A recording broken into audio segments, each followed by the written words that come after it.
कामयार का फैसला। कामयार जानता था कि ये गलती आर्या की हो या ना हो, इल्ज़ाम हमेशा इसी पर आएगा जो मोहब्बत में आगे बढ़ता है।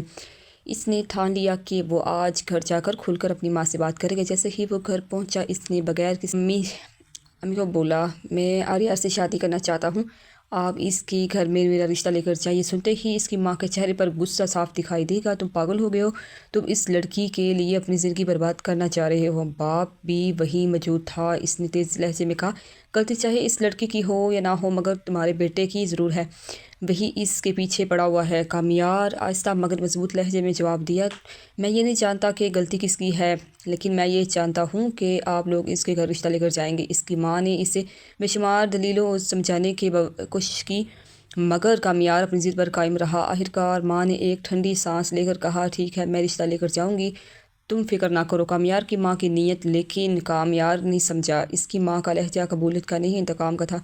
इसने फौरी आर्या को बुलाया और कहा, चलो आर्या के घर चलते हैं, आज ही बात ख़त्म करके आती हूँ। आर्या के घर का मंजर, आर्या जैसे ही दरवाजे पर आई और इसने कामयार की माँ को देखा, इसका दिल फट गया। फारिया भी साथ थी। दोनों के चेहरों से आर्या समझ गई कि ये लोग क्यों आए हैं। कामयार की माँ ने बैठते ही बातें शुरू कर दी, मगर वो रिश्ता लेकर नहीं, तस्लील की थी, और आर्यार इसके घर वालों को ऐसा ही जलील करती रहेगी और कोई बहुत बड़ा जुल्म कर बैठी हो। आर्यार के बाद मुसलसल खामोशी से ये बात सुनता रहा। इसकी आंखों में हैरत भी थी और तकलीफ भी। जब कामयार की माँ अपनी सारी भड़ास निकाल कर चली गई, तब घर में सन्नाटा फैल गया। बाप और बेटी की गुफ्तगू।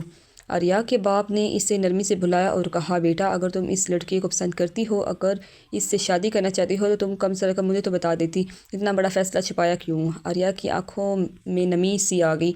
गहरी सांस लेते हुए इसने कहा, अब्बा, मैं इसी लड़के को पसंद नहीं करती, ना मैंने कभी ऐसी कोई बात की है। मुझे नहीं मालूम वो अपने घर वालों को मेरे लिए रिश्ता लाने के लिए क्यों कह रहा है, और इसकी माँ ने आकर हमें क्यों यूँ जलील किया। आर्या की आवाज़ टूट रही थी, मगर इसके अल्फाज सच्चाई से भरपूर थे। मगर इस लड़के से कोई ताल्लुक़ नहीं, ना कभी था।